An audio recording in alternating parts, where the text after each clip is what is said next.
Static 999, call from the Meadows estate in Nottingham, reported a man bleeding on the pavement. It was late on the 10th of November, 2021, and 31-year-old Michael Anton O'Connor lay fatally stabbed outside a modest house. He wasn't a gang leader, he wasn't armed, and he wasn't even the intended target. How does a peacekeeping mediator end up murdered in a drugs turf war? In this narration, a remote investigative journalist uncovers the tense chain of events that turned a negotiation into an ambush and reveals how a feud between two gangs led to a deadly case of mistaken identity. In the ends, loyalty's rare and betrayal bleeds. Stabbings, shootings, real stories, real pain.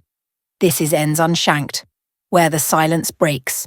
The Meadows, a district of Nottingham, was the battleground for a brewing conflict between two rival drug gangs in 2021. On one side stood Leonard Ward, a 42-year-old crime boss running an organized crime group, OCG, that controlled the local drug trade.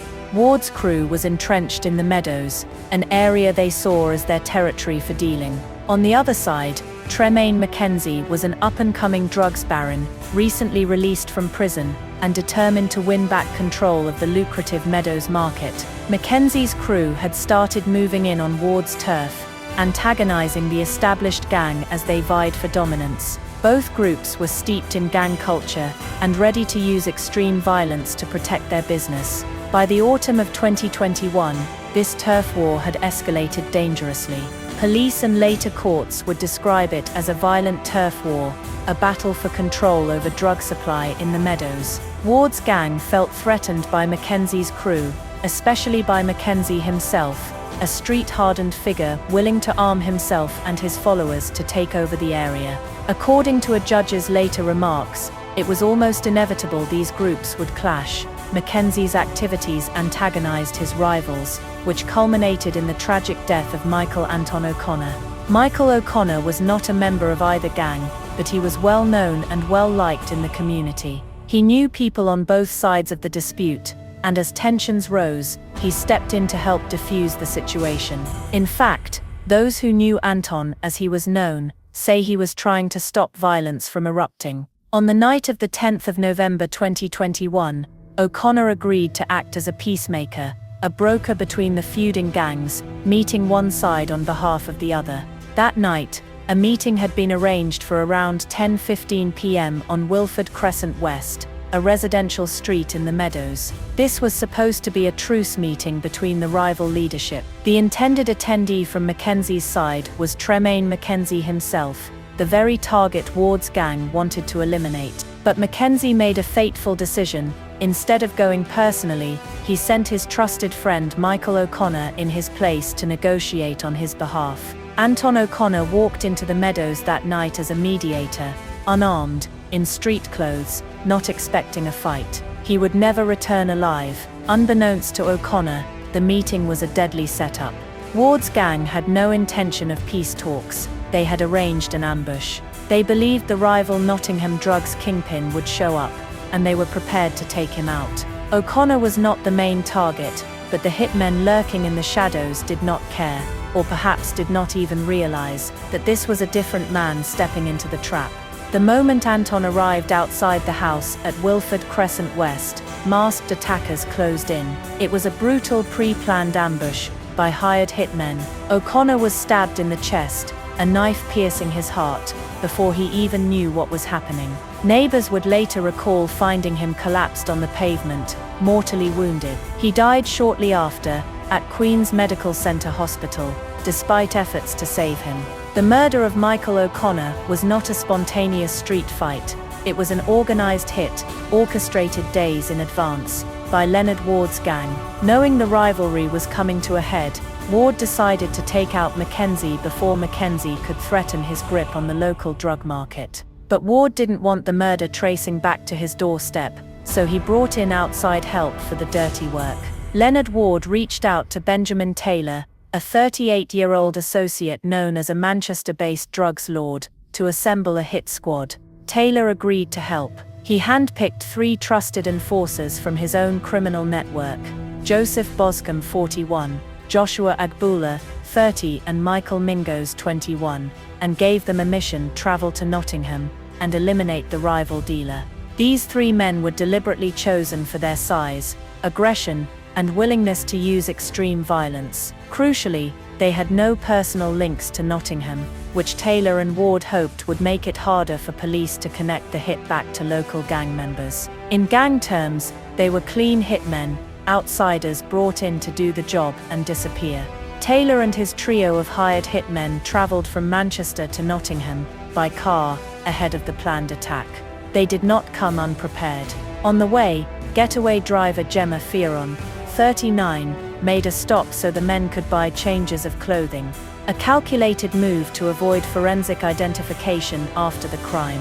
Upon arriving in the Meadows, the Manchester crew linked up with Ward's local accomplices. Jerome Sherd, 31, Leonard Ward's right-hand man, and his mother Carla Maguire, 53, provided logistical support. Carla lived on Wilford Crescent West, conveniently next door to the planned meeting location, and she allowed her home to be used as a base for the hit team. In fact, moments before the ambush, Carla switched off the CCTV cameras on her property to ensure the attack wouldn't be caught on her surveillance system.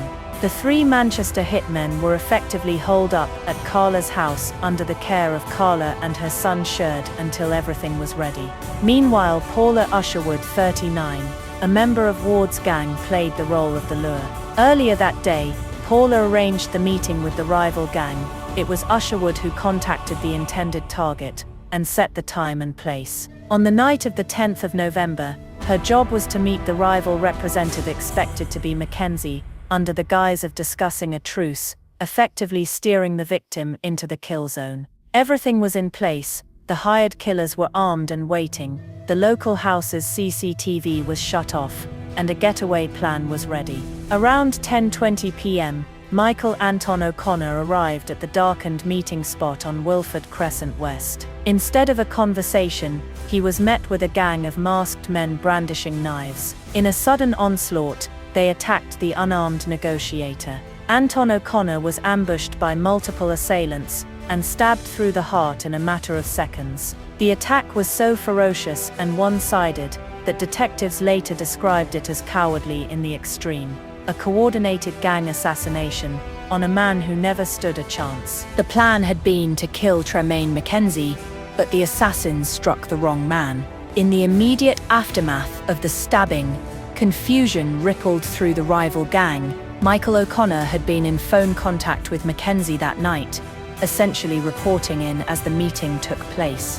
When those messages or calls suddenly stopped, McKenzie knew something was very wrong. Within minutes of O'Connor's silence, McKenzie mobilized his own crew for retaliation.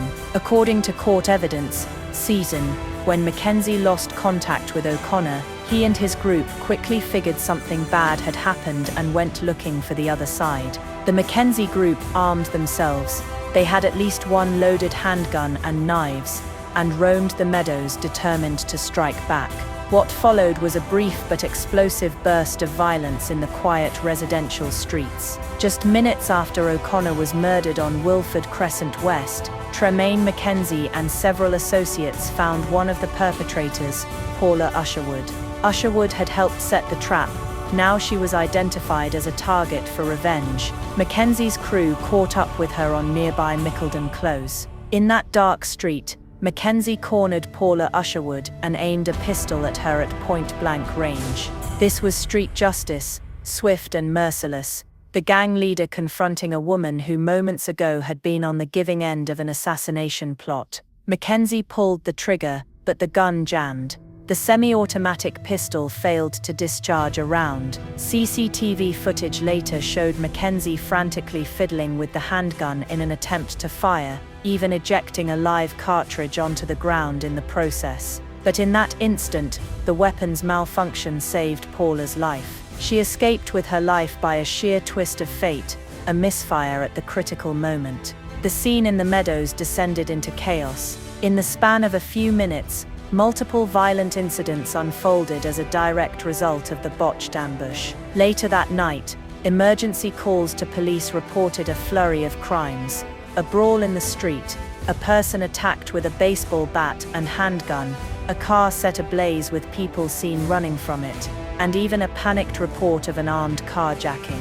In reality, all these events were interconnected with the O'Connor murder. The baseball bat and handgun incident was McKenzie's confrontation with Usherwood, the bat likely wielded by one of McKenzie's men alongside his firearm. The car fire was almost certainly the killer's attempt to destroy evidence. The getaway vehicle used by the hit team was found torched to foil forensic traces. And the purported carjacking was a lie concocted by one of Ward's accomplices, 35-year-old Kerry Ann Shepherd, who had lent her vehicle to help the hit squad flee. In a bid to cover her involvement, Shepherd called police and falsely claimed her car had been taken at gunpoint. In truth, she had willingly handed over her white Vauxhall Astra to shuttle the killers away from Nottingham. As sirens started converging on the Meadows, the Manchester hit team and their local accomplices scrambled to escape. Shepherd acted as a lookout and getaway facilitator, staying near the scene to relay information. Police later said Shepherd served as a conduit, keeping the conspirators updated on law enforcement response and neighborhood chatter. Immediately after the stabbing, the three hitmen shed their outer clothing, likely switching to the spare clothes Fearon had let them buy, and piled into Shepherd's car. Shepherd then helped drive them out of the area, and presumably towards the motorway back to Manchester. Up the road, Gemma Fearon was waiting to ferry them the rest of the way home.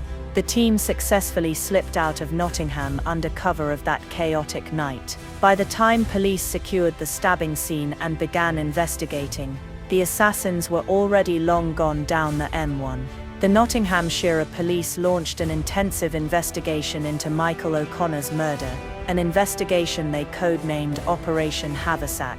What they faced was an exceptionally complex case spanning 2 cities and involving dozens of conspirators. Detective Chief Inspector Rob Rutledge, leading the case, later called it, undoubtedly the most complex investigation of his 26-year career. One reason: gangland code of silence. Because this was a gang-related crime, witnesses were scarce. Few locals were willing to come forward, either out of fear or loyalty. Investigators couldn't rely on eyewitness testimony, so they turned to meticulous detective work. Over the course of many months, police pieced together the plot using surveillance and communications data. They reviewed a staggering 786 hours of CCTV footage from 212 cameras around Nottingham and along the killer's travel routes. They cross-referenced phone records, text messages, and automatic number plate recognition (ANPR) data from road cameras to track the movements of vehicles like Fearon's and Shepherd's. Every scrap of evidence was gathered, 2,305 exhibits in total, from forensic traces in burnt-out cars to clothing fibers and CCTV stills. Police arrested 23 suspects over the course of the year, from Nottingham to Manchester, as the web of involvement became clear. We were relentless in pursuing not just the immediate group, but also the peripheral members and those who facilitated transportation, DCI Rutledge said. Ultimately, prosecutors charged 13 people in connection with the murder plot and its aftermath. The evidence revealed the full picture of how the feud led to murder. It showed Leonard Ward at the top of the chain, ordering the hit to protect his drug enterprise. It exposed the roles of Paula Usherwood in luring the victim, Carla Maguire in literally turning off cameras and sheltering assassins, and Jerome Sheard in coordinating on the ground. Digital records tied Benjamin Taylor to phone calls and meetings with Ward, the orchestrator bringing in outside muscle. And CCTV and ANPR tracked the travel of Boscombe, Agboola and Mingoes from Manchester into Nottingham, and out again, confirming them as the masked hit team. Key evidence even came from the mishaps of the night. Forensic analysts recovered the jammed bullet cartridge that McKenzie had ejected while trying to shoot Usherwood, linking McKenzie directly to that retaliatory incident. Investigators also saw through Shepherd's false carjacking story.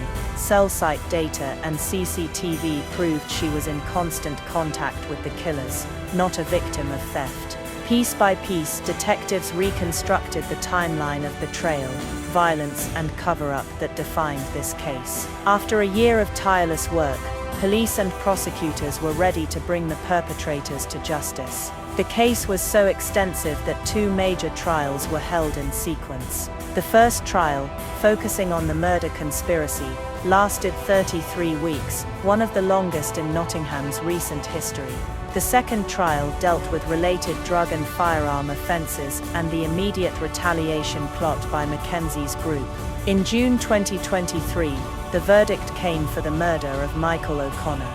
After hearing 8 months of evidence, a Nottingham Crown Court jury found 9 defendants guilty of murder for their roles in the ambush. These included members of Ward's Nottingham gang and the Manchester hit squad. Leonard Ward, the gang boss who ordered the killing, received a life sentence. He must serve at least 32 years behind bars. His lieutenant Jerome Sheard, identified as Ward's right-hand man, was jailed for 31 years minimum. Carla Maguire, the 53-year-old mother who helped facilitate the plot, was given 20 years to serve. Her son Michael Maguire, 35, another of Ward's associates at the scene, was jailed for 32 years as well. Paula Usherwood, whose act of betrayal set the trap, is now serving 30 years in prison. From the Manchester side, Benjamin Taylor, the conduit to the hit squad, was sentenced to life with a 32-year minimum term. His 3 hand-picked killers got hefty sentences of their own. Joseph Boscombe, 41, must serve at least 32 years. Joshua Agboola, 30, at least 31 years. And Michael Mingoes, 21, who was believed to have struck the fatal blow, will serve a minimum 28-year term. In total, these 9 conspirators face over 260 years of prison time collectively, a resounding dismantling of Ward's network and its hired thugs. 2 additional accomplices in the plot were convicted of assisting offenders: Gemma Fearon, the getaway driver from Manchester, and Kerry Ann Shepherd, the Nottingham woman who provided her car and false alibi. Both faced justice. At a separate hearing in October 2023, Fearon was jailed for 7 years, and Shepherd for 3.5 years, for helping the murderers before and after the attack. Their sentences, though lighter, underscored that even peripheral players in such crimes will pay a price. The aftermath didn't end. In 2024, the focus shifted to Tremayne McKenzie and his group, who had armed themselves and attempted violent retribution on the night of the murder. McKenzie and 8 of his associates were prosecuted for conspiracy to possess firearms and knives with intent to endanger life, as well as for their drug-dealing enterprise in the Meadows. This second trial, a spin-off of Operation Haversack, revealed how McKenzie's gang had prepared for a shootout that night, willing to put lives at risk in their quest for dominance. Tremayne McKenzie, now 32, ultimately pleaded guilty to drug conspiracy, and was found guilty on the weapons charges. In September 2024, he was sentenced to 20 years and 3 months in prison, with an additional 5-year extended license on release. Several of his crew received sentences ranging from 4 years up to 12 years for the armed retaliation plot and drug offenses. In all, 9 members of McKenzie's side were jailed for a combined 85+ years as a result of this trial. The judge admonished McKenzie for bringing deadly violence into the Meadows, noting that by arming his gang, he made it highly foreseeable that innocent people could have been hurt. This cycle of violence between the 2 gangs had now led to one man's death and countless lives, including the gang member's own, ruined by long prison terms. What began as a turf dispute over drug territory ended with Michael O'Connor's life cut short, and over a dozen gang members imprisoned. Michael Anton O'Connor had simply tried to prevent bloodshed between people he knew. Instead, he became the tragic victim of the very conflict he sought to calm. As Detective Chief Ince Rob Rutledge put it, Anton was asked to act as a peacemaker between 2 feuding groups, and it cost him his life. He was ambushed by masked men who came armed with knives and a gun, while he himself was defenseless. The gang code of vengeance and silence that ruled the Meadows that night shows the stark reality of drug wars. Both gangs were willing to execute their rivals in cold blood, and to retaliate immediately, regardless of the collateral damage. They operated under a cloak of fear, no witnesses daring to speak, and used family homes and friendships as cover for their crimes. A mother and son, Carla and Michael Maguire, were deep in the conspiracy, proving how entrenched the gang culture was in the community. The hired killers were ruthless outsiders brought in for money, and left just as quickly, demonstrating the reach of criminal networks beyond city boundaries. In the end, the relentless work of law enforcement brought the truth to light. The hugely complex investigation ensured that every person involved, from the gang bosses to the getaway drivers, was identified and prosecuted. The judge in the case summarized it well. This saga illustrates how the trade in drugs breeds violence that wrecks families and destroys individuals. The events of that November night showed just how brutal gang rivalries can become when territory and profit are on the line. Michael O'Connor lost his life to that brutality. Today, the street where Anton was killed is quieter. The Meadows community, once caught between feuding dealers, has seen both gangs dismantled by the courts. But the memory of that mistaken identity murder lingers, a cautionary tale of what can happen when gang codes trump basic humanity. A man who sought peace was met with war, and in the world of gangs, even an innocent mediator can end up shanked, his life taken in an instant, as rival criminals settle their scores.